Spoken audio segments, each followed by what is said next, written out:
The first project is about curriculum and pedagogic practices that are helpful for achieving that integration between the two sets of experiences. And then the second one then is, once the students have had a work experience, how can we integrate that and how it can be shared with other students? So that's these two projects. Both of them were large national projects involving multiple universities. The first one I'll be referring to is the findings I'll briefly be referring to are captured in this research bulletin here, and I'll be referring to that. And the idea here is, as I'll be presenting these, consider how these might be helpful for your educational provisions, bearing in mind that both of these projects were based upon what MG talks about as the traditional approach of focusing on students, and a bit like you were referring to your practice-based ones, the students who are in universities who go to practicums. Okay. Because of this study, we realized that if you had $1 to spend, or in your case, a rupee, actually you wouldn't get much for a rupee, would you? But if you were allocating your resources, a very good place to allocate your resource is once the students have completed their practicum.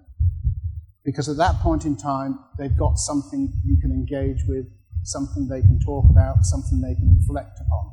So this second project then was about the post-practicum. And that is, once the students have had an experience, how do we engage with them to enrich that experience? So this was called the post-practicum experience. And again, this was focused on what MG refers to traditional students, but I think this probably got some applicability for your work. So this was 2 rounds. This study took forever, but it was 2 rounds. The first one was of 14 projects across healthcare. Why healthcare? Because healthcare has a long tradition of, what you call work-integrated education, providing practicums for nurses, doctors, physiotherapists, dietetics, etc., etc. So what happened was these 14 projects were enacted in healthcare work settings, and then at the end of a year, we had a conference. These 14 projects reported then to 30 other projects which were about to commence. They took the learnings from those 14 projects, and then there were 30 projects in a whole range of disciplines, including engineering, by the way, if that helpful. And so a variety of approaches was adopted. So this is when the students come back, and then the students have had an experience. What can you do to compare, to share, to contrast the experiences? And there were various approaches used: feedback, presentations, learning circles, debriefing processes, and we also did a student survey. And we were keen to find out the experience curriculum, what the students want to, how they want to engage, and what kind of support they want. And all of this has all been published. So what I'd like to do now is, I'm happy to take some questions, but the second activity I'd like you to engage in, and we'll take some questions first, is as follows in your groups. And that is, relating to these findings, how are these practices relevant? There's ones here, and the ones that I've referred to in the post-practicum project. How are these relevant to the things that you do? Now, because both of these studies came in the traditional model, not your work-based model. So are these helpful? I'm not saying you have to adopt these, I'm quite the opposite. I'm saying in what ways are these useful prompts? So can I get you to do group work on that and consider this stuff, the stuff that's in here and what I've presented, and I'm quite happy to go back to the slides up there. Think about how they're relevant to improving, to addressing some of the issues which you've raised here, and then we'll have a plenary session, and that will take us up to 1 o'clock when we'll break for lunch. Is there anybody not clear of what I'm asking you to do?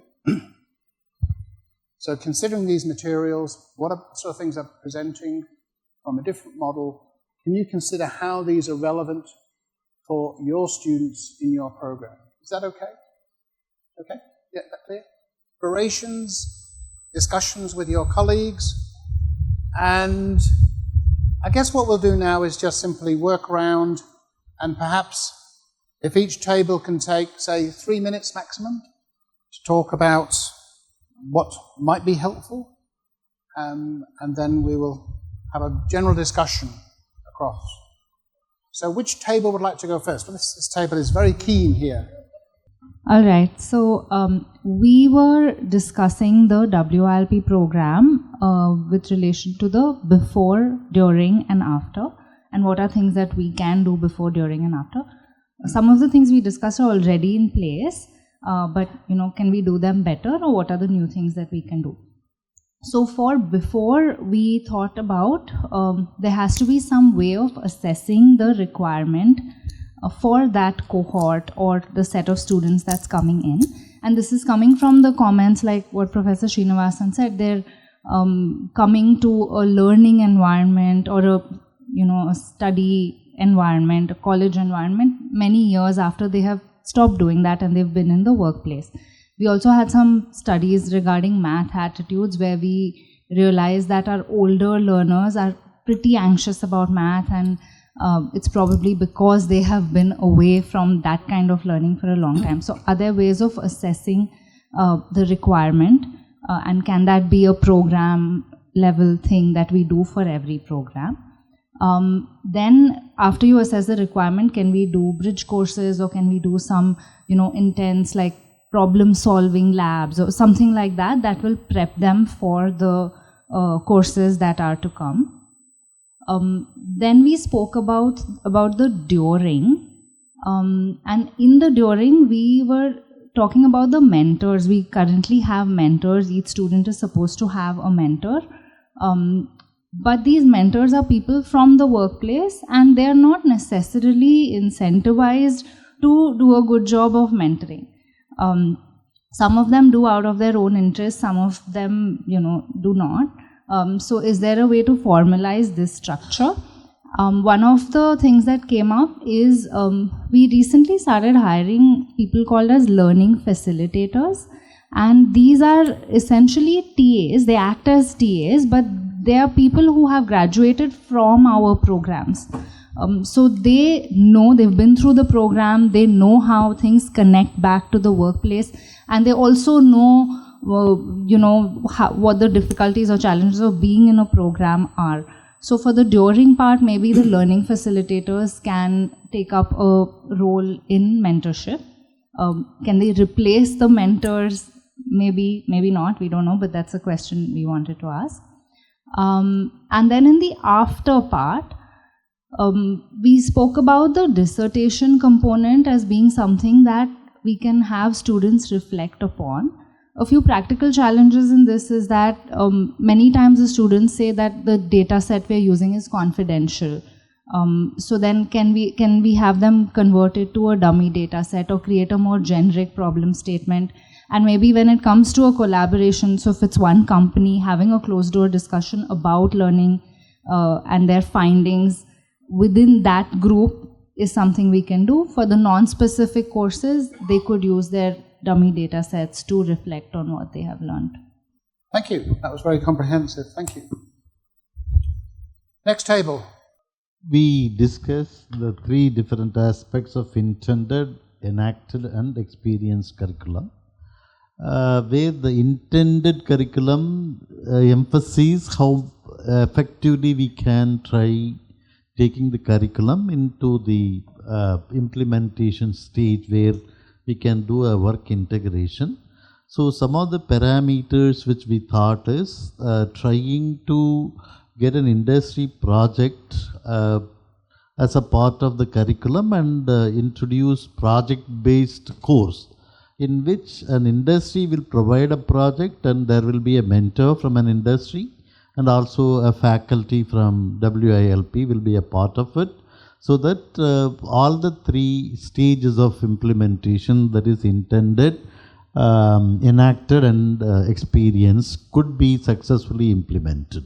So a project-based courses can help in implementing, but one of the challenges is if it is, as we have two models, there is a specific collaborations and non-specific. And it's much more easier to implement in the specific collaboration where the industries are willingly come forward because they are all their own employees and will be willing to give a project and then try to work on it. And again, as Preeti told, there are certain confidentiality issues. Whether we can use that as a case study to be taught in the subsequent batches will be a question. That's what we discussed. Thank you for that. Is there a particular reason why you're talking about projects? I think it's very good, but is there a particular reason why you think that's important? Yeah, so this is in alignment with Professor said. So these people, they are entering the academics after many years, as we know. So that re-entry anxiety also can be supported using this approach of project-based courses. So maybe they don't have that mastery in academics, recent mastery in academics, but they are professional experts. They have mastery in their work. Yeah. So if you are introducing a project-based course, that kind of helps show their expertise and thereby kind of give them a confidence over their maybe much younger peers. Yes, okay. And you can do things like set criteria for a project. So many years ago when I was teaching, believe it or not, clothing design, I used to set my students a task. And they were always it was great because they liked doing what they were doing. But I could have said to them, design a dress, okay? But what I'd say to them is, design a dress which retails for $20. Now the difference between the two tasks is design a dress, which is very non-specific, but in the garment manufacturing industry, you have price points. So when you give a criteria like that, it has to retail under $20. The students then have to consider, how much fabric, how much it costs, how many fittings you have, buttons, how much needle time is required to make it. So there's if you set a criteria for the project, you can then align that very closely with the educational outcomes you want to achieve. So I think I found it to be a very effective, and student engagement in a project is great, because it's their project and they want to engage with it. A bit like dissertations, so students really get involved in dissertation because it's their dissertation. So thanks for that. Thank you. Preeti and Professor Srinivasan along with Professor Febin have done a grand introduction on all the points. I'm trying to see if we have something left out or not. But more than that, we have focused more on the pedagogical practices before, during and after. So this is primarily, typically before the start of any course, the kind of groundwork, homework that typically happens. Okay, we have a course going for 16 sessions, 32 hours of duration. So typically focusing from an experience perspective, what are these various projects that are very closely linked in the industry that can come out from this course? So basically when we start thinking the learning objectives itself purely from a practitioner's perspective, so these are the 5-6 practical areas that will come out of this course, right? The student should be comfortable to implement a model, to take a decision. So some of these are, as a practitioner, this particular course of 32 hours, what kind of value add is going to give me? Now, if I look at from that perspective and put that into my curriculum, so that would be a kind, and setting the expectations on the first session itself in terms of this is what you are expected to in a practical environment. So that would be more from a before practice kind of an experience. So during is always like a continuous self-assessment of whether we are meeting these expectations, to what extent what we are delivering is aligned with the experiences of the student in the workplace. So it's a kind of constant check that we do. And obviously towards the end, what we typically, technically also we call something as assessment of learning. Of course, we have to implement it in much more full-fledged detail in our curriculum, but typically many accreditations like ABET and the AMBA kind of accreditations, they typically implement this what is called as assessment of learning. So when we put that in place to see to what extent these practical learning objectives that we have implemented, each student, to what extent he or she has been able to implement these practical learnings or will be able to implement these practical learnings in his work, in his or her workplace, and what is the gap.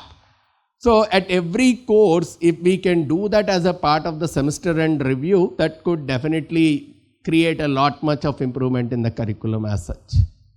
What's often very powerful is engaging that students in that progressive assessment. Correct. Because it gets them to evaluate and to think about what they're learning. So yeah, I think that's very important. That's progressive assessment. Yeah. That's very, very essential. I mean, because otherwise we don't know, because we are dealing with a curriculum which is more contemporary, which we are dealing with a curriculum which is constantly undergoing a change. So probably a progressive assessment is something that could definitely be helpful. So. Thank you. But project-based assessments on every course level, I think it's going to be very challenging because there are several courses to deal with. So you're saying is one dissertation itself is taking so much of time. It is also challenging. Now think about the challenges on every course level. So I believe it is a bit challenging. I mean, sometimes you have a project which is standalone, which is informed by the separate courses you do, and other times you can actually have a project which embraces the particular contents that you're teaching. I mean, I used to run a course in making garments, and we would start off with women's skirts, and we would teach the pattern making for women's skirts, the garment construction techniques, because it's fairly basic, seaming, hemming, putting a basic waistband on and a zip.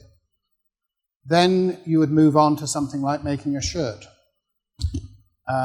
No, that's actually a dress we made next, but say you move on to a shirt, then you teach the students about the kind of fabric you would need to make a shirt with, how to make a collar, how to make the placket, and then they would make the shirt, and then you would move on to like a dress where you do the pattern making with the dress.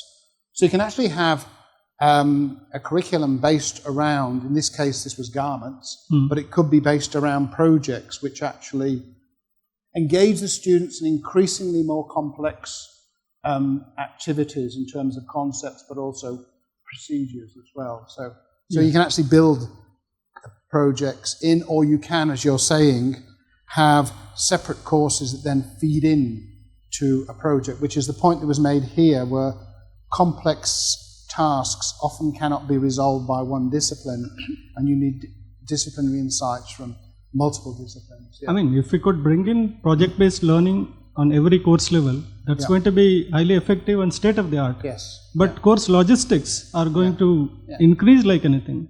But what you can do, for instance, is on the faculty part, but what he has to be supported. Like what you can do, for instance, is have assessment, which is based on the project, rather than separate courses.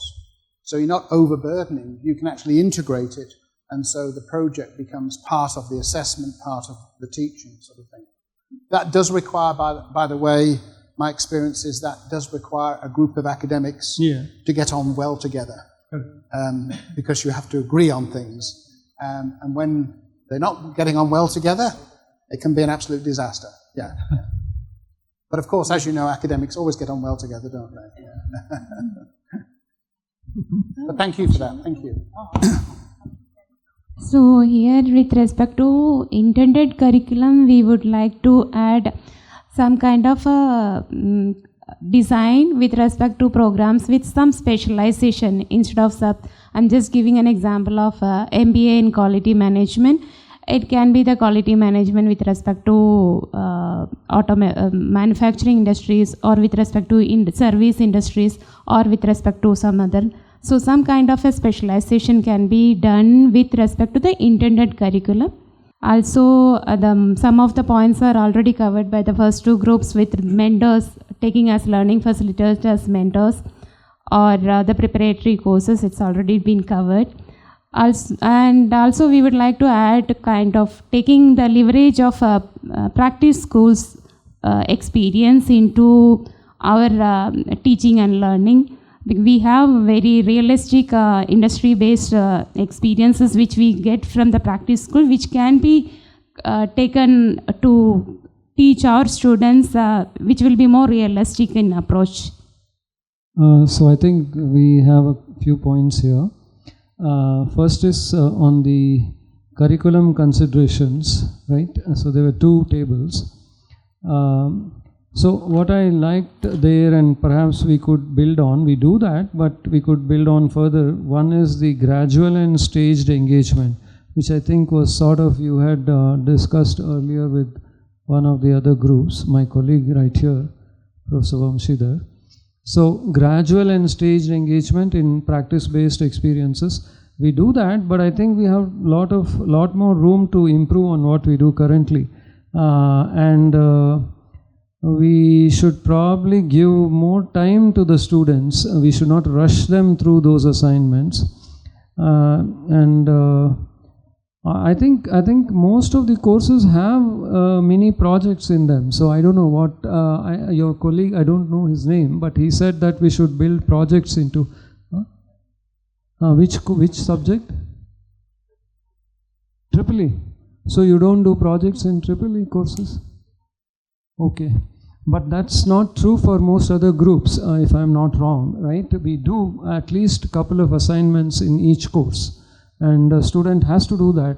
I mean, I was just talking to my colleague in the computer science, and they give some programming assignments. In management, we give them at least one or two assignments. So we do that. But what I am saying here is doing it in a more staged manner, in a gradual manner where they can build.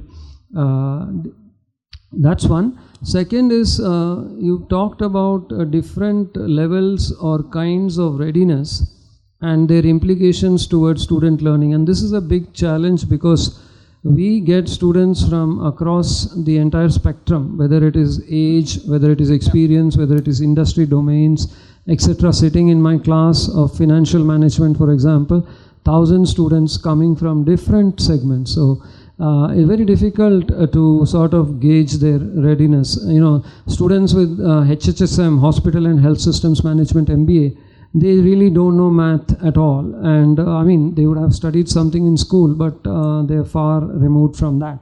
So finance is all about, I mean, finance is built on mathematics. So that's a different constituency. And then we have students who are engineers who really know the basics well.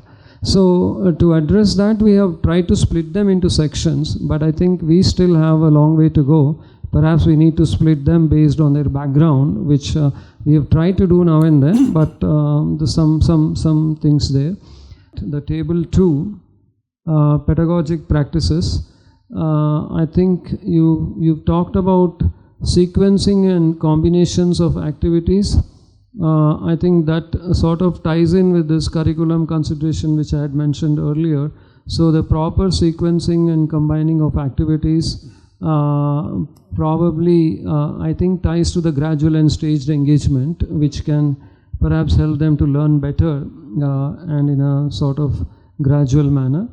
And this effective peer interactions is something very important, but we have not been able to do it successfully. Partly because the students are geographically dispersed, while technology, as you rightly mentioned, should sort of even that. Today, we have the internet and other technologies, but still, perhaps because of time considerations, they are all working professionals, they have their own life to deal with and so on. So they are not, we have a discussion forum, which we have tried many times to activate, but it doesn't really get activated in most courses. So this is a challenge. So some of these are challenges which I'm relating to your this. Yeah, sure. Add one to that, which we discussed in the group also, and that is you talked about in that nursing thing. So we took note of that. We think about multiple methods of evidence collection indicating learning.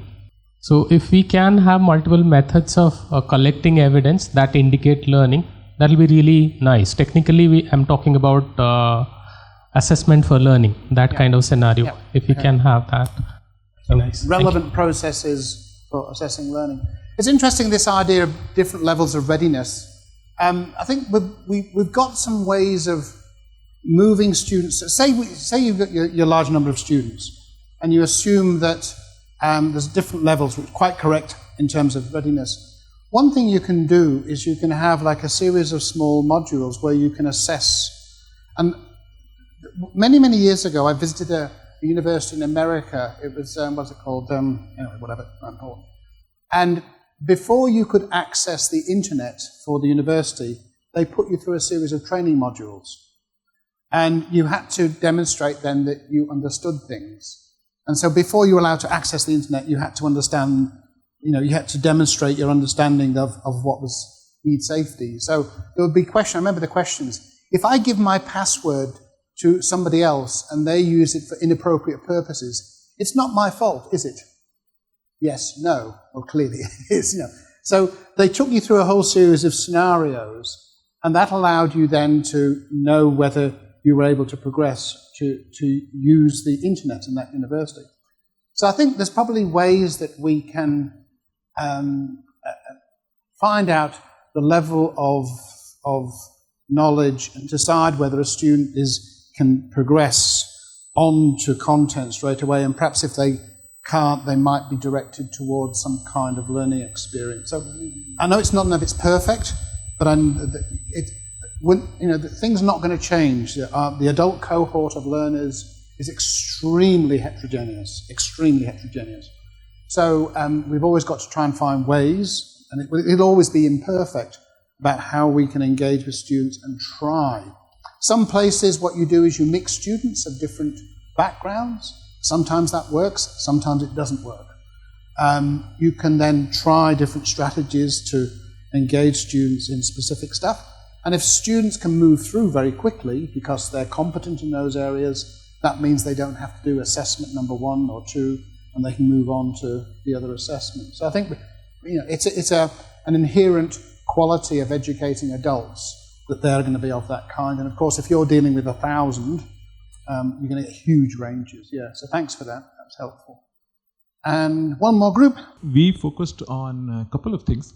One, how do you get reflective practices in? And we talked about that as a gap, right? And the other part was, how do we take whatever they are going through in the workplace, sort of convert it into sort of a practicum?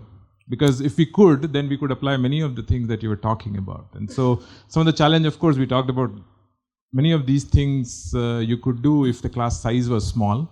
I think that was talked earlier also, that with 200 people in a classroom, it's very hard to get the groups come back and talk about their assignment, even though that would be great. I mean, some of those experiences that you shared, but then like 40 groups, 16 hours, 32 hours that we have, we can't complete everything. But trying out with smaller groups and doing that. Also, the other thought we were thinking of was, when you go to workplace and we pick a workplace thread for a group or an individual, we don't know whether they actually did it or not.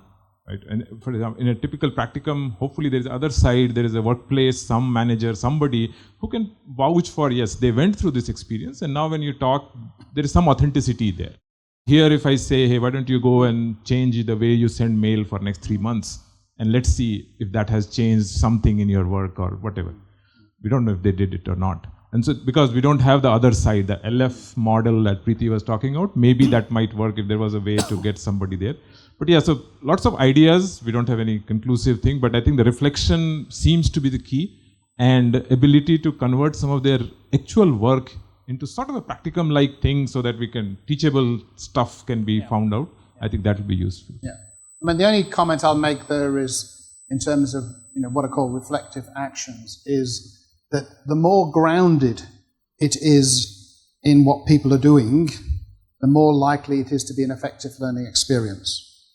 And so anything you can do that can engage the students in evaluating and appraising what they've done in terms of the activity, rather than a general reflection, I think is far more effective. Basically, you're saying convert into and assessment. again, this might come up with it, just like the project work. If you want to shape a project work to achieve particular educational outcomes, I always avoid the word reflections, by the way. I try and get people to think about appraising something, and I try and give them headings of things that I want them to consider. A task that I think is important, and so I'll get them to generate something around what is important. Because you mentioned the DV earlier, so I can connect that with this, because when he talks about reflective practice, an effective reflective practice is always the one where you reflect and then take appropriate action to transform the situation in a positive way.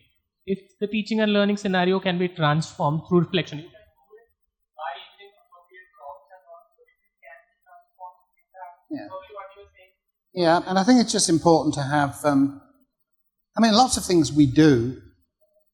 Education intervention should be intentional. They should be to achieve a particular purpose.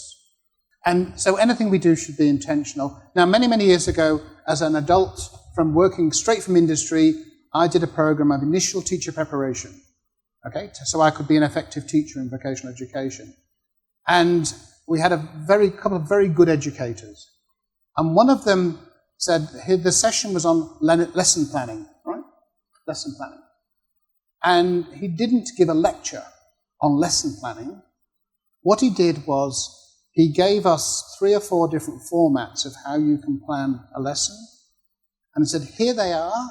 He said, design a lesson plan format that suits your discipline. He says, but I have one requirement of it. There has to be a column that says what the student is doing. Because often, particularly when you're a nervous new teacher, you say what the teacher's doing. And he said, there has to be a column saying, what is the student doing? So if a student is listening, do we have a problem with ground control? Yeah. And that was very important. So I designed a lesson plan which suited my work, and I still use that very same format now, all these years later. But the point is, in that, I always have a little column that sort of indicates, or normally have a column which indicates what the participants are doing. So if educational activities are intentional to achieve a particular outcome, you try and achieve that outcome, and even with a project or reflective activity or appraisal activity, if you can come up with some criteria or some guidance to achieve the outcome you want to do, that will give you the best, I think, one of the best approaches to getting it. You had a question?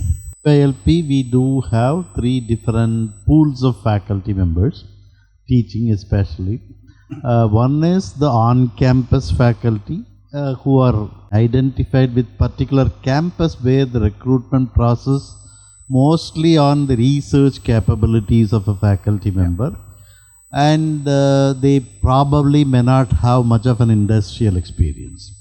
The second set is the off-campus faculty who have blend of both industry as well as an academic experience, and the third category is the guest faculty who are primarily from industries. So the enacted curriculum is the one where I personally feel that the faculty plays an important role in implementing what is intended curriculum.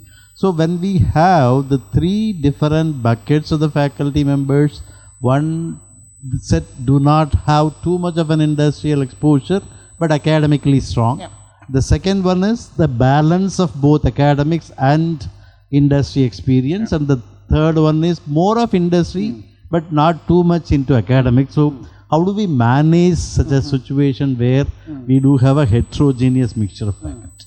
Now, it's a very good question, and I guess the process is of involving all of those 4 parties in the process, not just at the end, of saying this is what you need to do, but bringing them into the process of the formulation of the course, so those people are actually involved in it rather than being given something at the end and saying, implement that, because that's where you're least likely to get coherence and engagement. So, I mean, it's interesting, models of professional development, which we often talk about, or curriculum development.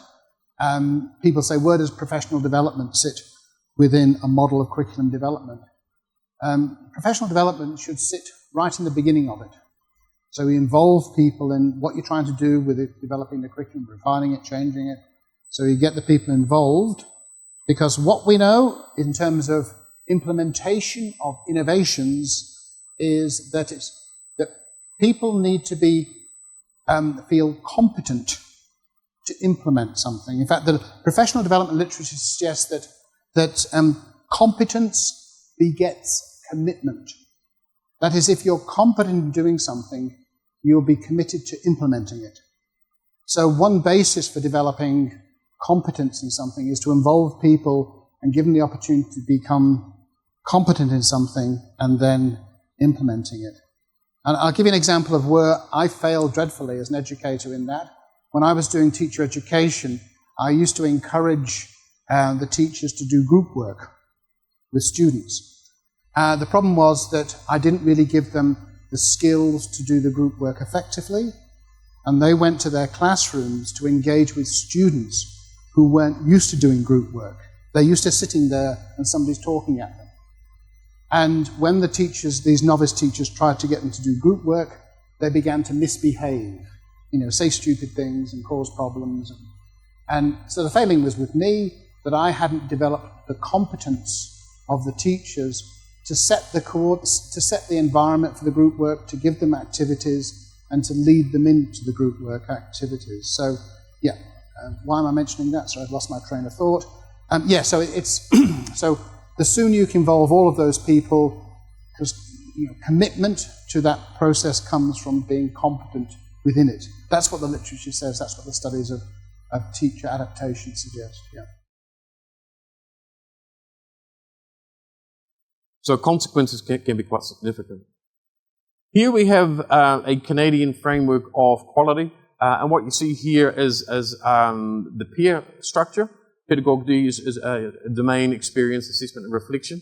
And then you have the external your stakeholders, your student, your host, your educator, your academic institution, and government. Now, they've separated educators from an academic institution. More often, those two are combined. I'm not quite sure what the right answer is, but later on this afternoon, we'll see that students actually see these things as being different. Here's work by Matthew Campbell. He did a great 3D representation of what it looks like. You'll see the peer on the top. You've got student experience, curriculum design, institutional requirements, and stakeholder engagement on the bottom.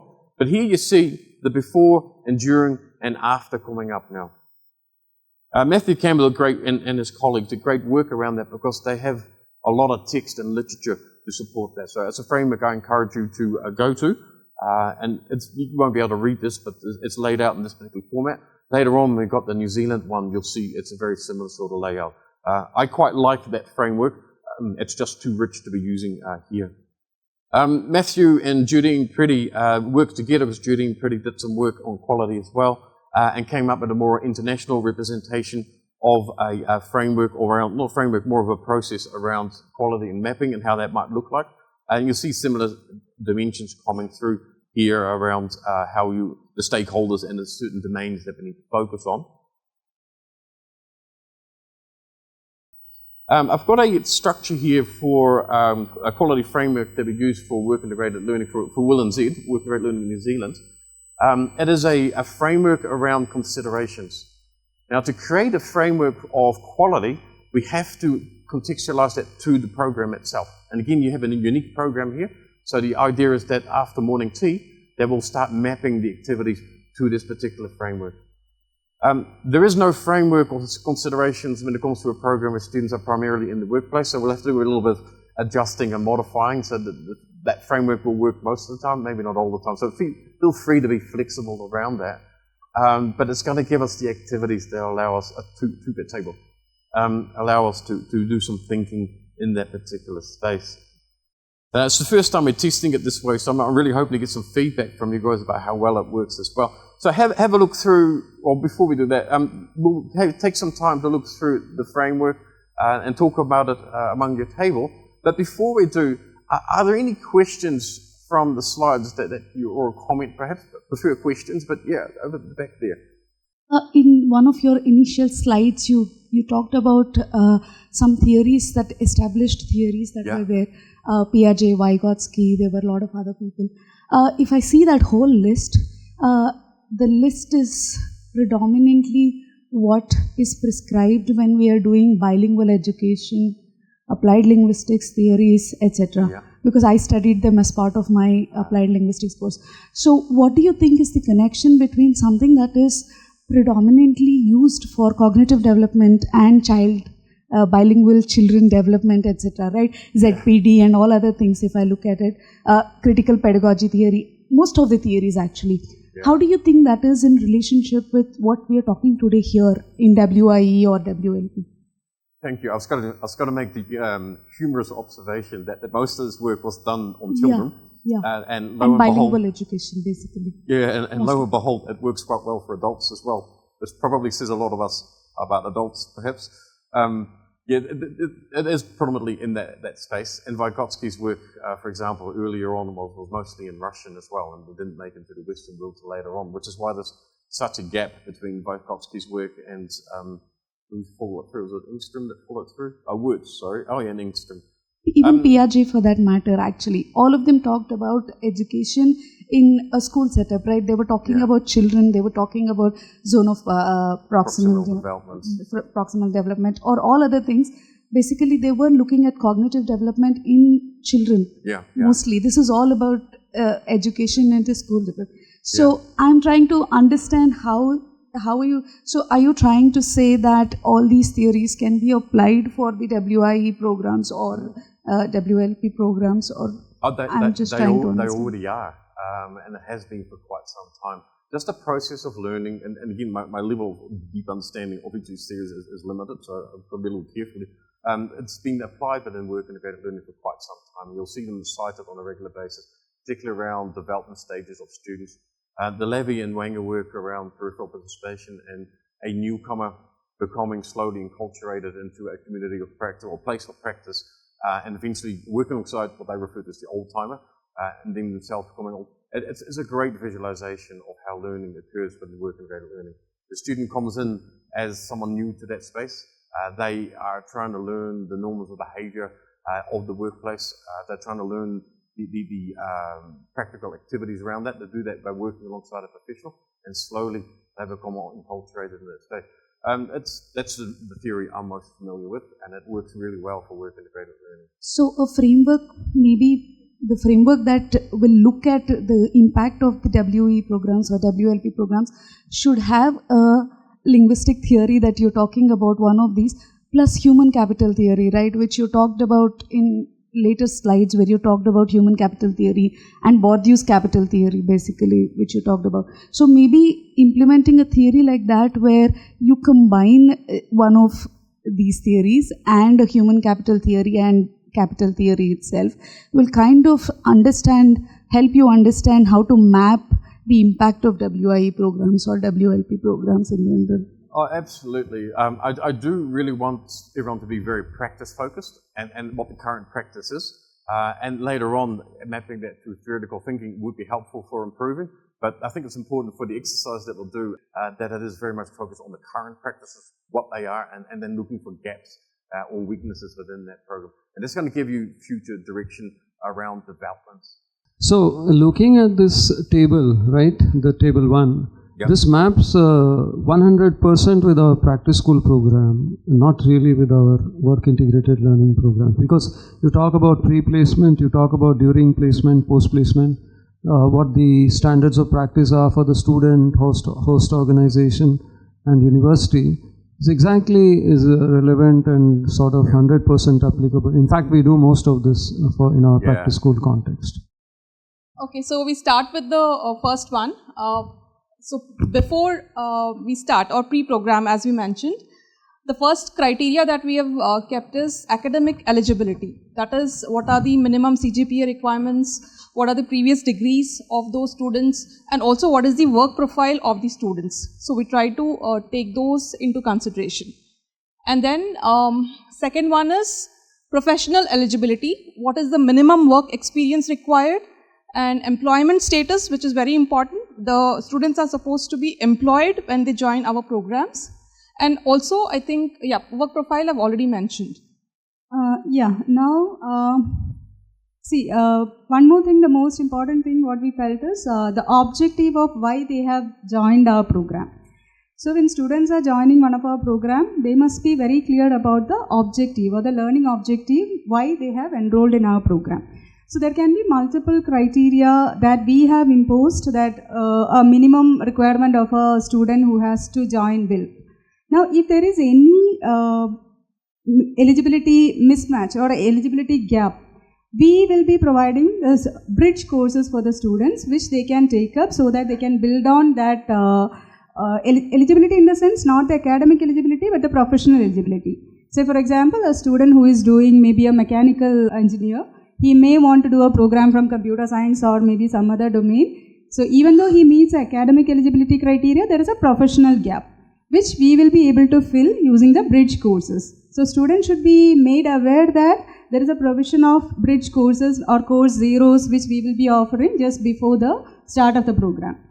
We do that in many of our programs. If the student is lacking Python efficiency, or in yesterday's discussion most of us have heard the difficulty towards maths. So to bridge that gap, we offer preparatory courses. That is one thing we do. Most of these things, before they join the program, they are not aware that there is a possibility of doing this. Plus, students are not very well aware of the program that they should select based on the domain of work. So if we can provide a counseling, academics admission counseling, we would say. So before they join, they can actually get in touch with the counseling team and get a complete awareness of what can they expect from each of these programs, based on the work domain they are in and based on the work domain they want to change to or they want to shift to. So we will be providing kind of admission counseling services that we can actually something we can look into. We can start offering such services. So as part of that counseling, we can also, this we will also mention later, what are the flexible options that students have. That also we want to mention. They may have some multiple exit options also, which currently we don't have too many of such options. We want to introduce multiple exit options also for the students. So all that will be told to them during the counseling period. That is all before the actual registration and they get into the program. Okay, so we move to the second part, wherein once the student pays the fees and the agreement is signed from the student side. So actually NOC is also signed. The organization has to give no objection certificate. And we also expect that we come to the common minimum floor aspects of the agreement. So what we mean by that is the organization should be willing to give enough time to the students. Once they agree to give their students for this program, they should agree to the time. So sometimes they don't provide enough flexibility in terms of giving leave or allowing them to take up exams or give that free time, preparatory time. So they should actually agree to that maybe during the NOC, during the registration itself. They sign that in the NOC itself. So it includes time, it includes the resources. Sometimes they are not given enough resources. Laptops are not allowed to have some softwares, etc. So that also they should agree to allow that for the students. Yeah, then when it comes to organization, specific collaborations, the role of organization is a little more deep. Say for example, they are together with us in framing the program structure.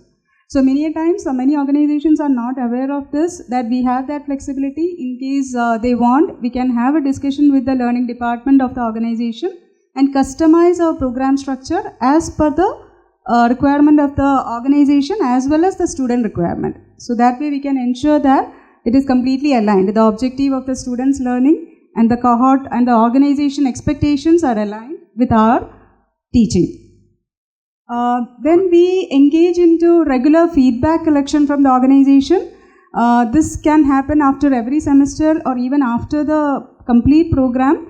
This might even help us in doing that impact analysis, as Professor Srinivasan was mentioning in the morning. So this will help us in doing that impact analysis also. And this feedback can be taken into consideration next time when we frame the curriculum as well. If we are revisiting our curriculum, we can actually try to align it more with the industry requirements. So the feedback from the organization leaders will help in doing that as well. And health and safety aspects also can be brought in the agreement. That is, sometimes a few organizations have things like faculty should come in so and so uniform, or helmets should be worn, or shoes should be worn, and such things. So that also can be actually clearly explained by the organization in the agreement. So coming to the last part, as a university, as we mentioned, the bridge courses, pre-reading material, all that will be prepared by the faculty and the university. And the whole process of timetabling, scheduling, resources, faculty recruitment, which is one of the very important parts. We identify the gaps and faculty recruitment happens. Semester calendar is prepared. We have program readiness meetings. Yeah, so I think also evaluating the suitability of the organization for our program, that also we should be, that's crucial. Yes, very, very important. Yeah, as part of our evaluation, we may have to check how suitable they are in sending their students to our program. Plus, the well-being policies of the students as well as the faculty has to be taken into consideration before we design the program, and it has to be imposed. Student and the organization has to be made aware about the well-being, whether it is physical or mental well-being of the students throughout the time of the program. Then even one more thing is, like before they start a program with us, we can organize a town hall where the organizers, faculty and the leadership of the institute can address the organization, inform the operational aspects, academic aspects and the program outcomes very clearly, so that students and organization can make informed decision about the program. And we should have enough support team and operational members. Sometimes that's a very big challenge for the program. So we can have enough people in the support team. That's right. Resourcing and staffing is so important in this space. Awesome. We have time for a couple of questions. Does anyone have a question they'd like to make? When a student joins the program, prior to that, they should be in a position to understand what is an objective with which he is joining. And usually the statement of purpose is being sought if a student is willing to join a foreign universities. Can that be included as a part of the students? Have you covered it? Yes, sir. That is the objective. The learning objective student has to clearly state. And as far as university is concerned, the program, curriculum, design, contemporary, making it, so it should also be prior to the seeking. So I'm not seeing whether it is there in that. Okay, it is there in that. I mean, in your presentation, I didn't hear that's the reason. Program readiness. Okay. So program readiness is different from that of the program curriculum. Okay, you mean to say that the program curriculum design includes academic readiness, faculty readiness, operational readiness. Understood. Yeah. Thank you. So coming to the organization's role, can we? Probably a joint. Something like a joint launch of a program, because they have, especially in this is very much applicable to the specific collaboration programs, of course. So more or less they coming forward in terms of a joint program, which may be a kind of a deviation from our existing program as well, but would fit in more and more closer to their requirements as such. So it does happen in some of the program, but yeah, some guidelines around that in terms of how the what kind of courses, what kind of lab activities, what kind of experiential learning will become an integral subset of their entire offering. So it could be altogether a different program for every organization, but which is more and more customized to their requirements as such. To a level, we are doing that customization in terms of program structure, where we initially offer, these are all the possible courses in the program. So if sometimes organizations select the courses from the list we give, sometimes they come back with customizations or additional requirements, which we again get vetted with our program committee, then go back to them with whatever possible offers we can meet. I'm only saying a process to be developed around that. Yes. What would typically go into, I mean, to what extent they can customize, to what extent they may have to stick, because the curriculum was developed with some planning in mind. So that's where probably that a process around that can definitely open up these programs to a larger subset. Yes, we didn't discuss that. Thank you for that suggestion. Yeah. So under the student category, the first one is students reflect upon their learning experiences. Yeah, so what exactly we mean is whatever the students take it the theoretical knowledge, they will reflect on that experience to the working area, like wherever they are working, so they will be including it through kind of an experiential learning or a kind of an activity, so they will be reflecting upon their experience with respect to the working. Yeah. Then we have timely submission of coursework and assessment as per the program guidelines. Then active participation in all academic activities, adherence to the principles of ethical conduct, maintain and practice professional conduct in the workplace. Yeah, so this is kind of whenever they are working, they should maintain that maybe something which is confidential to the organization. So they should be taking care of the, also when they are giving that time for the studies, it should not happen that the work is getting hampered over there. So they will be seeing the proper balance between their working and learning areas. Then we have proactive communication with faculty and mentors regarding academic progress, challenges or required support. So this is where we want to highlight where the theory taught in class, they take it back to their workplace, and whatever works or do not work, they bring it back to the faculty or the instructor who is teaching them.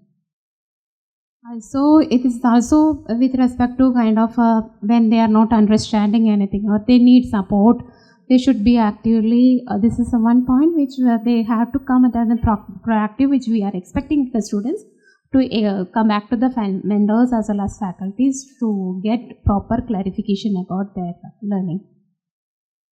The final one is collaborative learning with peers. So we want to enhance the experiential learning part here, where they, at least at one of the components, like EC1, they should have this provision of interacting with their peers and understand the problem. If they have not, at least they can have this conversation with their peers, understand it and work on the problem. So now we have the next category, which is organization. So the first one that we have here is providing enabling environment to apply learning at workplace. Yeah, so the thing is, when the employees are enrolling themselves, either by nominated by the organization or that they themselves are not getting enrolled into the program, the organization should ensure that they are getting a proper environment so that they can apply their whatever learned during their academic knowledge, they can apply to the working environment. Then we have provide reasonable time, access and resources to enable learners to participate in academic activities, assessments and project work. Designate appropriate workplace mentors to support, guide and validate work integrated learning outcomes where required. So where the mentors also get part of this evaluation process, so not just the teachers but the mentors as well. Adhere to ethical, legal and confidentiality requirements during academic projects and learning activities.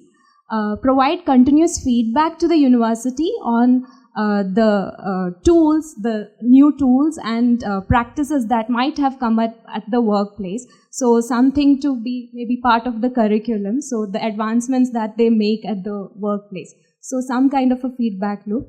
establish a review mechanism at defined intervals as well from the organization side. So with respect to university, this adherence to the approved curriculum, academic calendar and learning design as per the course handout. Second is learning activities and assessments are meaningfully integrated with learners' workplace role, ensuring applicability, relevance of the academic rigor. Ensure the availability of qualified faculty, learning facilitators and industry mentors as per the defined criteria. Student learning progress is monitored and supported as per the defined criteria. Special needs are identified and met. Here we would like to add that inclusivity part, like whenever we are taking admissions, if there are any students having any challenges with respect to visually challenges, or in case of any examinations, if there's somebody having physical disabilities or something, we should be taking care of that. And then the instruction and assessment should ensure defined learning outcomes. Risks are identified and corrective actions are implemented during the delivery. So it is not after delivery. It should be a continuous process to monitor that whatever the risk can happen and how do we ensure that this mitigation of the risk. Support and guidance provided for the students. Conduct a fair and transparent assessment, evaluation consistency and timely feedback. So these are the expectations. These are all overall kind of a higher level pointers. Now, while bringing back into next level, we will be having a kind of a checklist or process activities to verify each of these quality indicators. Excellent. Hey, thank you so much. It's awesome. And I love the fact you said not just feedback, but timely feedback, which I know is often a challenge for some staff. Right, we have a couple of minutes for questions. Yes, NJ? When you say establish a review mechanism in organization at defined interval, is it a review of the student's progress? Is it a review of the curriculum, whether it is working well or not? Is it a feedback to student or university or both? Okay, so the review outcome could go to student or to university depending on what they see. Initially, when the discussion was going on, we did identify the three factors: the mentor, the HR, or the business manager, and SPO, and the students. So it could be to the three stakeholders that we have identified, not just to the students. We will have to say whether we are going to have monthly meetings or maybe quarterly, and then every time we do it, we'll have an agenda specified. That could be related to a student activity or an outcome or a project that's being done, or maybe enabling an environment at the organization for the student to be able to learn what's being taught. So agenda is going to be specified, minutes are going to be shared with both the parties so that actionable items can be identified. This is going to be a very structured mechanism. One more point was there in the list somewhere. It was highlighted, but it was not elaborated.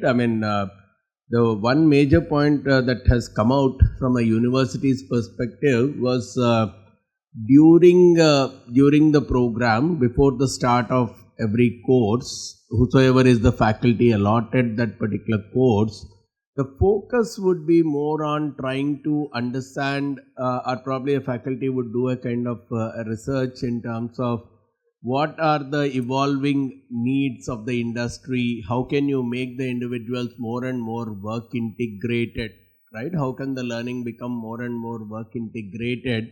Design the experiments, design the curriculum, design the lesson plan in such a way every semester, design the experiential learning activities in such a way that the overall EL experience or probably a work integrated learning experience is enhanced for the student. So it could be at a class level, at a session level, or it could be overall at a course level as well. But think from that perspective, what new labs should be brought in, what new experiments need to be brought in, what new models need to be integrated. So that is the kind of a pre-read to the faculty itself. So faculty has to do a lot of preparation before launching a specific course, because the course keeps evolving over time.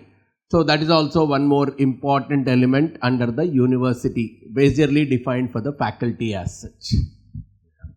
We have time for one short comment there's also going to be an emphasis on the student, especially the 3 phases. The pre-session, we've brought it down to the session level.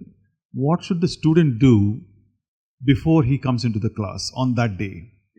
And during the session, well, it is going to be faculty focused, but what is going to happen? And post-session, is there an assignment or is there a quiz or something? So there is going to be specific aspects of it that are going to be focused there. Yeah, and you would expect similar things to come up on delivery and on engagement from the student. And Absolutely. 2 is the reflection part of it, I think, was one of the important outcomes of this entire integrated meeting. This is more of a learner-centered kind of approach, wherein whatever we have discussed and put up here is based on the idea of evolve, reflect and innovate, which is very co-related to each other. Based on that, for the post-program, some things that have come to our mind in terms of a student's perspective is the program should have space for providing program feedback. Now, most of the times we see that the students might not be interested in giving a feedback or do not have the time. So we can give them guided questions based on 3 aspects again: the pedagogical aspect, the infrastructure, as well as the faculty aspect. And then we also can get periodic updates on their career progression. We could also encourage them to join alumni network to encourage community building, wherein they can exchange their existing knowledge with that of their juniors. And then we can also encourage them to join as a facilitator in our program, wherein they can act as a TA or a guest faculty, which will enable them to facilitate continuity and a lot of new collaboration even when it comes to the companies that they're already working with. We can also encourage hiring BITS graduates in order to kind of develop a larger community. The programs can also reflect on, we can also reflect on the program learnings, as well as ask them to participate in curriculum advisory board given the experiences they have while they were a student, as well as because they also have the experience of working in the company, and then translate that learning into innovation again by being a part of the community itself. So for the organization, the first thing is that they have to provide program feedback. They have to give feedback to their employees, and they have to give feedback to the university on how they feel about the program. And then we also would like them to share the students' success stories with us. It would be useful for us as well as for them, and we can document it. And maintaining an ongoing relationship with the university. Participating in curriculum design and review, so based on the experience of their employees in the program, we could have them as experts to review the curriculum and update it. Promoting a culture of innovation at the workplace, so that whatever they have learned, they can implement it once they go back and they're working. The Evolve, Reflect, Innovate framework involving the university, the student and the organization. And then the university. So the university acts on the student and the organization's feedback. They include that in the curriculum review and other activities. The university also maintains ongoing engagement with both the university and the alumni community. And they also provide holistic feedback to the students. So we know that we provide grades and we provide feedback on their projects, but we don't have one sort of integrated feedback that we give to the student at the end of the program. So they could do that. And one idea that we were thinking about is having a one-on-one scheduled session after the program is over, if they're interested.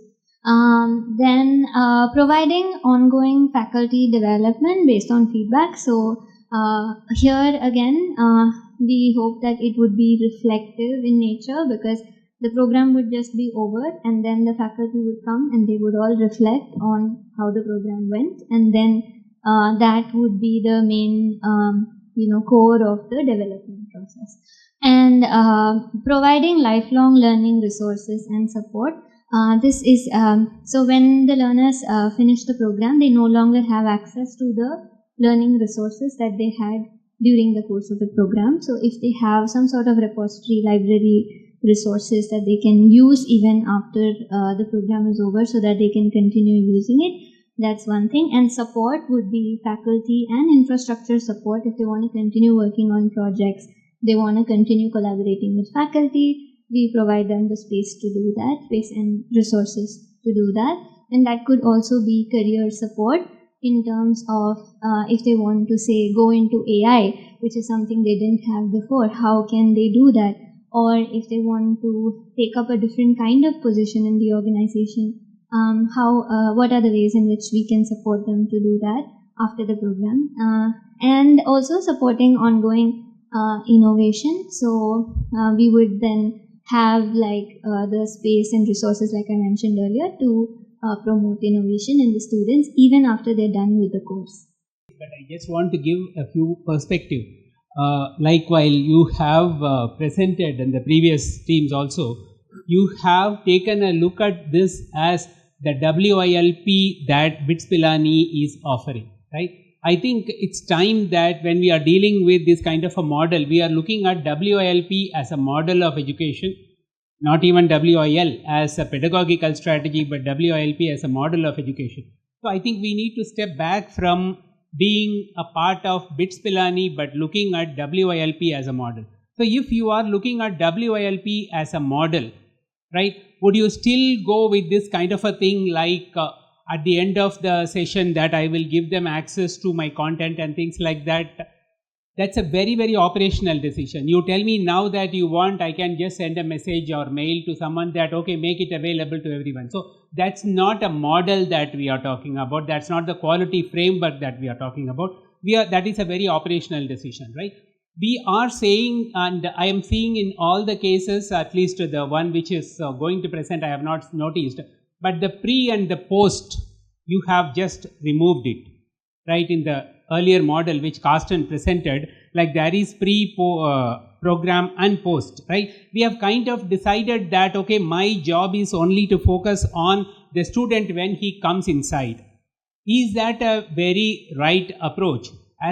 Not as BITS Pilani alone, but as a country, like is that what we are targeting to do? We claim that we want to be the preferred learning partner for an organization, or we want to develop the tertiary education students better prepared for the industry. That's what the broad objective with which we are working. So if that is the case, should we not start thinking like, how do I go to the schools, how do I go to the colleges, and then start preparing them for a WILP model of education? Organizations are doing it now. For example, Wipro is engaging with 43 different colleges to bring about 3,500 students to the interview table, from which they get 350 students. That's actually the fact, Carsten. Like 43 different colleges in Tamil Nadu, they go to recruit 3,500 people to bring them to the interview table, not to the organization. So at the campus interview table, they want to bring them 3,500 to get about 350 people as trainees. So that is the kind of problem that we are dealing with. WILP as a model of education has got a role to play there. Why can't that 3,500 people coming to the interview table, about 80% of them qualify for the employment? That is the role that we should start thinking. Similarly, we say that one of the objectives of WILP is inculcating the habit of lifelong learning. What are we doing about that with our alumni? They just leave the program and then we lose their sight at all. Can we not continue to do something so that they remain as lifelong learners? One is, of course, right, providing some of the content. can we have more and more such engagement programs? Like you keep bringing them, keep organizing these kind of events at multiple locations wherein people from our faculty team can go and talk about some of the emerging topics in that field. So how do we engage with them to encourage them to pursue that lifelong learning? Is something that goes beyond the kind of programs that we are talking about, but we go a lot more than that. So there is a lot that we can do in pre and post. So my own request to this entire team is that we are not going to just leave these papers here. We are going to build upon it. So don't lose focus on the pre and post. They are equally our students. It is just that they have not come to the campus yet. But as far as WILP is concerned, yes, they are ready for it is our responsibility to make them ready for WILP, and it is our responsibility to make them remain lifelong learners. The first team looked at the pre, the second team looked at the during, and then what we have presented here is the post. And indeed we have talked about the continuing engagement, the connection, things like that. So the details we have to work out, but those points have been brought out. I have one suggestion regarding this continuous learning. I mean, that's a reason. See, probably it may look very primitive, but typically we keep on launching so many new programs every year, right? A lot of new programs, new courses in the existing program.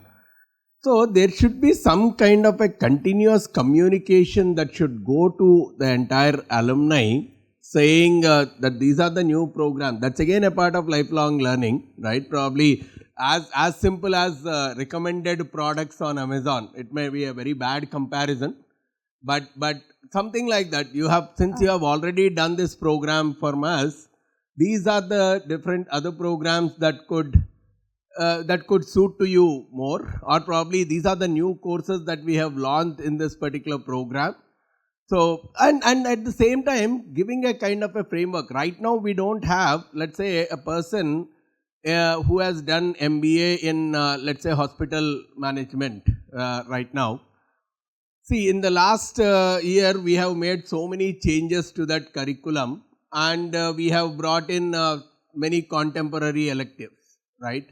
Now, can we create a kind of a certification program, or can we create a kind of modules where they can enroll to those emerging areas? They may not do another MBA with us, right, because they are already an MBA, but is there a possibility that they can do some such kind of small programs, or probably certification kind of programs, and they be continuous learners, because we are innovating.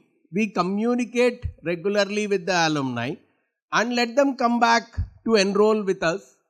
So it could be a marketing strategy, but at the same time it could also be promoting the lifelong learning as well. Sir, actually, in fact, this is one of the points that we were discussing when we were highlighting these points. One of the approaches that we could do is creating the existing email IDs like we do for BITS undergraduates. The existing email IDs can be converted to something like an alumnus ID, and through that we can keep promoting, say, a kind of program. And like we said, that we also want them to be a part of the curriculum development as well. So something that could also boost their motivation. It could be a certificate, it could be other means also. But yeah, the community building, as you rightly pointed out. We've done a little bit of a quick thematic analysis. This is what we could call a quick and dirty analysis. It's pretty much eyeballing. There will be some better analysis later on. And on the face of it, we seem to have 8 themes coming through. And I've got a bit of information that follows afterwards. We've got feedback as being one of the themes, student support, university knowledge, that's more about university systems and tracking of things. And when we talk about evidencing quality and compliance, we need to have those systems in place.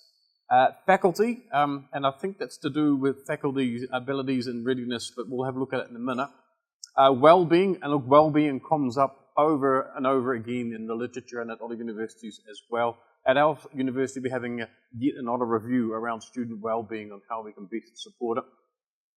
Curriculum was a big thing that came through. You could see it on the posters over and over, things that elements that related to the curriculum readiness, the appropriateness, the alignment to workplace expectations. Quality, perhaps not surprising, that is the theme of the workshop for the last 2 days. And I think someone mentioned that it's important that we have a quality framework, which I'm very thankful for. That is the idea about today as well. And time and scheduling. And that's particularly a reference to students' time, not being time poor, and how that fits in with their work. Sorry, and I apologize, I've forgotten your name.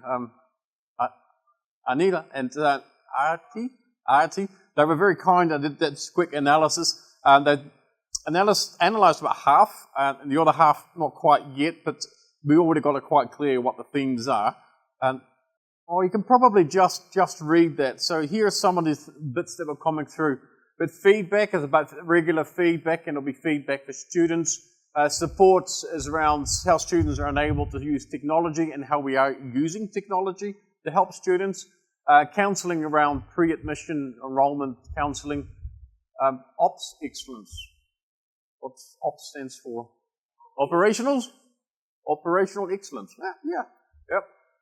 And integrating digital platforms for all stakeholders. Yeah, again, this is looking at using technology as a solution. And I've often argued we don't use technology enough as a solution. It's great if we can do work in that space. University knowledge, that's a centralized repository of knowledge and presumably fragmented data. I presume there's data, bits and pieces all over the place that need to come together. That sounds like my university to a T. We have bits of data everywhere that's not being brought together and not getting our maximum use out of that data. Faculty, getting more experts and induct them in this faculty. I presume that means industry experts. Yes, that'll be useful. FDP, someone needs to translate that to me. Faculty development. Oh, yes, we call that professional development. Yeah. Faculty developments, the art of teaching, yes, absolutely. And also the art of understanding and enabling learning for students in work-integrated learning, because not all of that's necessarily teaching-driven per se. It's about enabling and supporting learning. Guest faculty developments, periodic pay sharing, knowledge sharing. I love the shorthand, yeah. Well-being, these are ones we've already talked about, the time poor, the need for wellness workshops, students knowing how to manage their own well-being, when to seek support. I would add to that, and based on my own research, that our own university has great resources in place to support students. Often the student doesn't know about it. So if they don't know about it, they're not going to seek help. And then the other issue that we find is that students, when they need help, and they know they need help, they still don't find help because they feel like they might be stigmatized or they think it might not be useful. And from my research I did earlier, students who did need help and did find help, they actually found it helpful, which is what we want. So we need to communicate that out, that the support structures are useful for them. So, and I think that will help students take up support structures more. As mentioned, the program and curriculum is a big item that comes through. Periodic review projects, encouraging innovation, content relevance. We should be reviewing that on a regular basis. Technology comes up again, how we enable learning using quizzes. Experiential learning, well, that's our bread and butter. But it's nice to see that come through. And at least one physical interaction with the students. I presume that means a face-to-face, not a, okay. Just want to clarify that. There are rules around that to point out.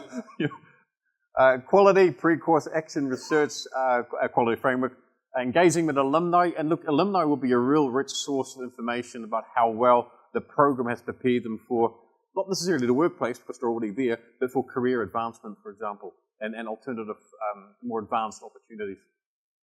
And time scheduling, that's the scheduling management and internal communication. Two tables. This top one here talks about the current status, and this is the sort of the change that we would like to see. We believe that if we effectively leverage the feedback, it can result in a virtuous cycle which can have a positive impact on the institute and our offerings. In terms of so we've broken that into three parts: collection of the data, analysis of the data, and action on that analysis. And we get feedback from or we can possibly get the feedback from student side, from the organization side, and from the faculty side. Currently, we don't get any feedback from the faculty. In practice school, we do collect feedback from faculty, but in WLP, I think it is lacking. At least that's our understanding. So, student feedback, we are currently getting end of the semester student feedback. We are getting, in terms of the analysis, to our understanding, quantitative analysis has been shared by Associate Dean, but qualitative analysis, I believe, is lacking, although there are pockets within our institute where some group leads have taken some initiative to do, but there is no systematic qualitative analysis. And NTA is essentially, in our view, maybe it's not visible, but no tangible action. That's what we mean to say. So, actually you can see we believe that no action is being taken, or at least visible, tangible action is not happening, which could be a huge opportunity area. At the organization level, we are getting program level inputs, but once again, no analysis as far as we are aware. In fact, even quantitative analysis, I'm not sure. Maybe Professor Srinivasan can correct me. And again, this is NTA. Faculty side, we are not doing anything. So what we propose is that the student feedback, perhaps we should collect in a more frequent, more periodic manner rather than just at the end of the semester. Perhaps at least 3 checkpoints is what we thought, if not more frequently. And we need to develop a framework for this analysis, okay? Especially the qualitative analysis. Quantitative, we are looking at averages and things like that, but even there may be some room for doing a more statistically rigorous analysis rather than just looking at averages, which is what I think we do. And then once we develop that framework, obviously the action is to implement it, which will then lead to improvements. I mean, hopefully when you implement the analysis plan, then you will start taking actions on the insights that you get, which can lead to various things such as improving the program offerings, improve systems, operations, etc. So that is from the student side. From the organization side, we are not suggesting, because it will be difficult to get more periodic feedback, so this is okay, we feel, program level. But again, similar analysis framework and improvement. This can lead to improvement in the engagement. It can lead to other improvements also, but one major thing could be the improvement in the engagement, because the program will get better and so on. And from the faculty side, we propose that perhaps end semester we should collect feedback from the faculty, build a proper analysis framework, and this can lead to various things such as faculty development opportunities, improving operations, and maybe even certain preventive measures that can be taken to stop things going worse. So this is basically on the feedback that we could think of. Any questions, thoughts, comments? Appreciated. Thank you. Awesome. I actually have a comment to make.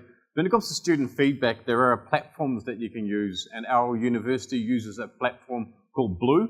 I don't know why it's called Blue, but it's called Blue.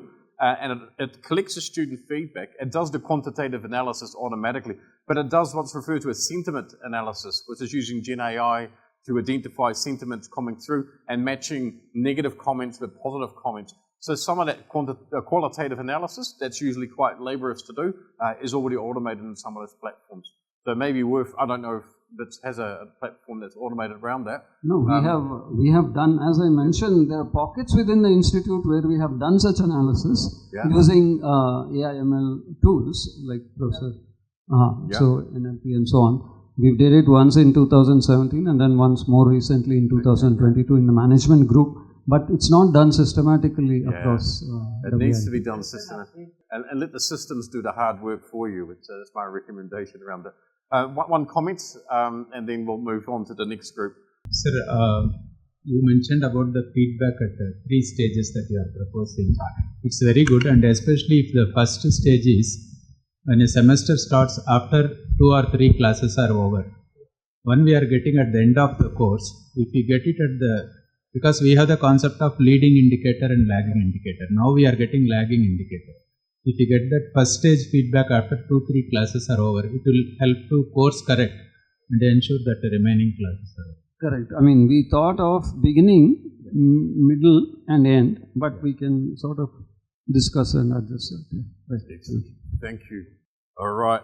So nobody went for university knowledge. To be honest, I wasn't surprised about that, but they are really important that we have proper collection of information and data. So don't see that as not being important. It's just not everyone's cup of tea. So we'll move to the faculty. That's you guys. This will be interesting. So broadly, we have classified the challenges as well as practices that we can typically address, kind of solutions to those challenges to start with. So broadly on skill knowledge is one kind of dimension. Then motivation, engagement, a few other softer aspects is our second dimension.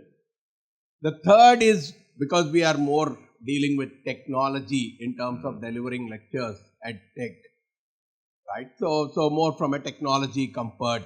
So that's the three-pronged approach that we have taken in terms of identifying the challenges as well as the solutions to them. So skill mismatch, obviously, that's an ongoing problem, typically in our kind of an industry where we keep emerging with so many emerging areas, new programs. So it's a constant problem getting the right skilled people. So on one side, there is recruitment drives where you can go more and more aggressive through using different approaches. So that's one kind of a solution. But more than that, to the internal set of team members itself, organizing more and more skill-oriented, domain-oriented kind of FDPs.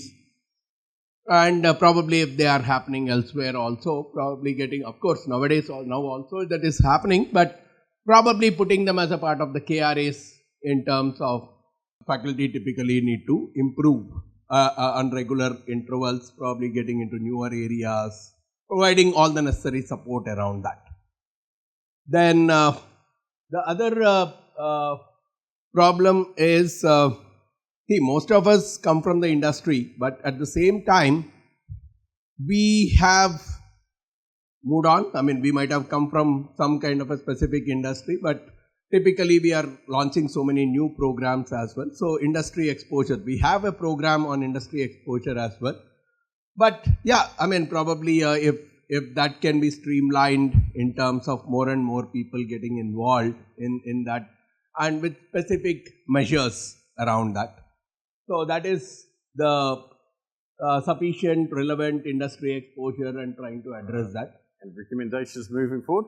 Sorry? And recommendations moving forward? Recommendation is you go with kind of industry exposure, more and more industry immersion kind of programs. 1 minute, that's what I was trying to say. Planned industry immersion is what we typically called it. And the other challenge is in terms of technology, probably both two types. One is education technology, the second is technology tools using to deliver the programs, right? Probably so bringing in that kind of an expertise, labs. So there are multiple dimensions when I'm talking about technology here. So here making them a kind of a recommendation is trying to identify the various tech conclaves, workshops, right, conferences. Of course, today also the faculty members can very well get into all those things. But again, probably making sure with some kind of KRAs and metrics assigned to those dimensions is also something that we can look at. Then the competency with respect to the pedagogical practices or engagement. This is the dimension from a classroom management perspective, right? Probably the knowledge-wise faculty is well equipped with, but how to deal in a classroom with a diverse set of people coming from various backgrounds. How do I really communicate or impress upon them the topic? So there is a lot more that has to be worked upon. So there are a lot of workshops that go in that dimension as well. And nowadays we are facing a few problems regarding the coordination in the multi-section program. So which means a lot of interpersonal dynamics have to be improved among the faculty members. So some kind of programs, community development, community building, a workshop like this could be a knowledge sharing on one side. But more than that, it looks like a community building exercise as well. where people are having fun, people are having, right? So something of these kind of activities at regular intervals could definitely create a different environment. And yeah, because there is a time constraint, I don't want to talk more on the other elements. Probably, but remember this framework, and probably we'll work on it, we'll discuss on it at a later point. Awesome. Hey, thanks so much. And my apologies for rushing you in the process, especially when we're about to launch into a framework. Well done, well done. All right, so well-being is the next one. From Professor Zegwood's paper, we know there are 4 aspects to well-being. There's the social, economic, personal, and physical. Because of our own time jealousy, we couldn't go into all of them. So we picked 2 things. One is digital fatigue, and the second one is the social aspect. So under digital fatigue, we identified one key challenge being screen time. And under social, we looked at both students and faculty members. And we saw that students experience a lot of guilt and disconnect from family members and friends. And they then have to go back to the same support system when they need help. So that becomes difficult. And for faculty, you have to basically teach at odd times. You have to work on weekends, evenings, which is very hard for faculty members. So, recommendations. For screen time, we were thinking of setting up some sort of physical book lending system where we can recommend to companies what physical books you can have for your employees, and they can borrow it so that they can read instead of looking at a screen. And socialization. So this comes from homeschooling, where if you have homeschooled kids, you have a socialization session for them. Like that, you can have get to know your neighborhood WILPers, Wilpers kind of thing, to know who else is in WILP, and so you can have a support system. And then podcasts, so that you can listen to it instead of looking at a screen. And for social, for faculty and students, we have hand-holding, so that most of the work happens in the class instead of taking it outside the class. And a calendar app, which can give reminders and suggest when you should switch off. And also a lecture, a lecture on time management from alumni who have done this before, how they handled these challenges. Yeah, similar things for faculty. Awesome, Harshita, very well done. Oh, that's impressive. Gosh, you must be puffed now, eh? Very well done, very well done. And we'll get the next group to come get ready, and that is the curriculum group. I also suggest focus primarily on the recommendations moving forward.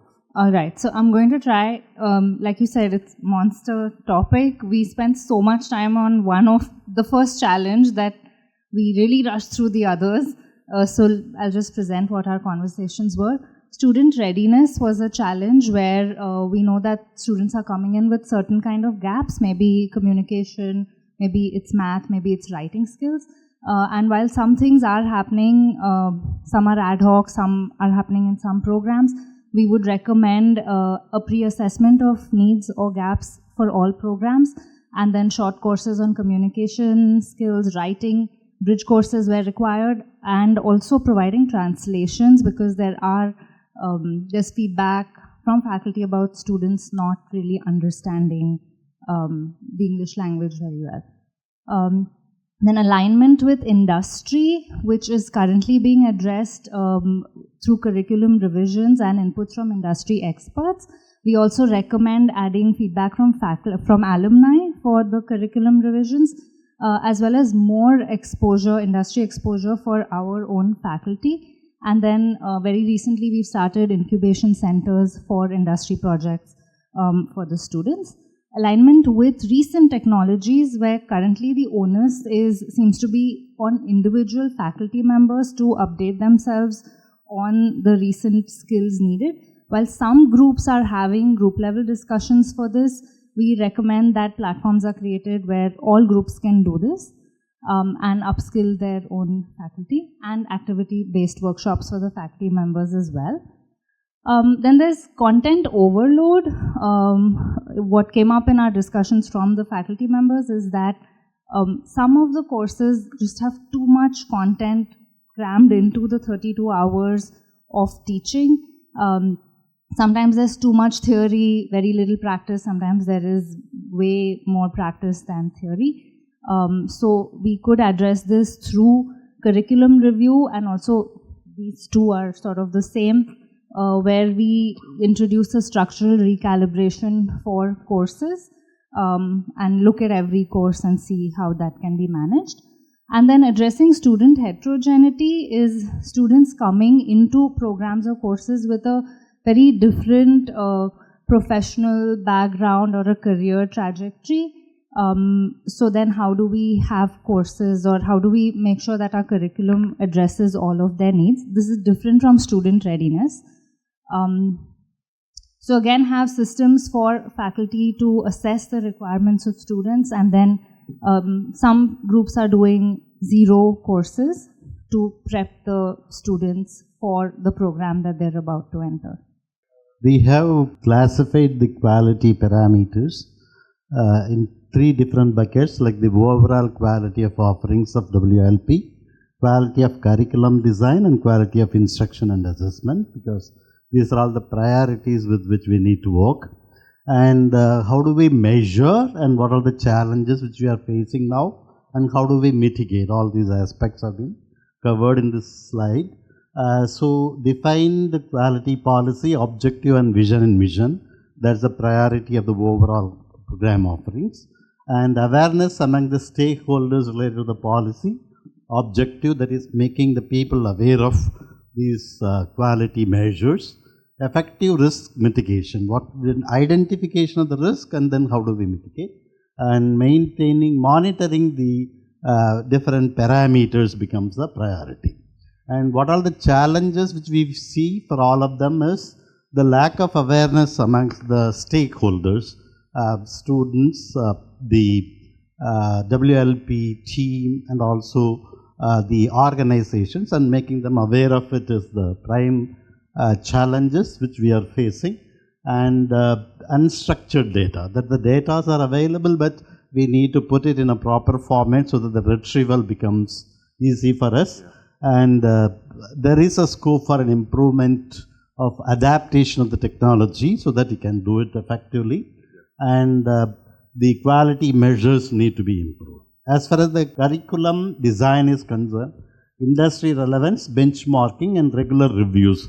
So quality of program offerings heavily depend on how contemporary the curriculum is.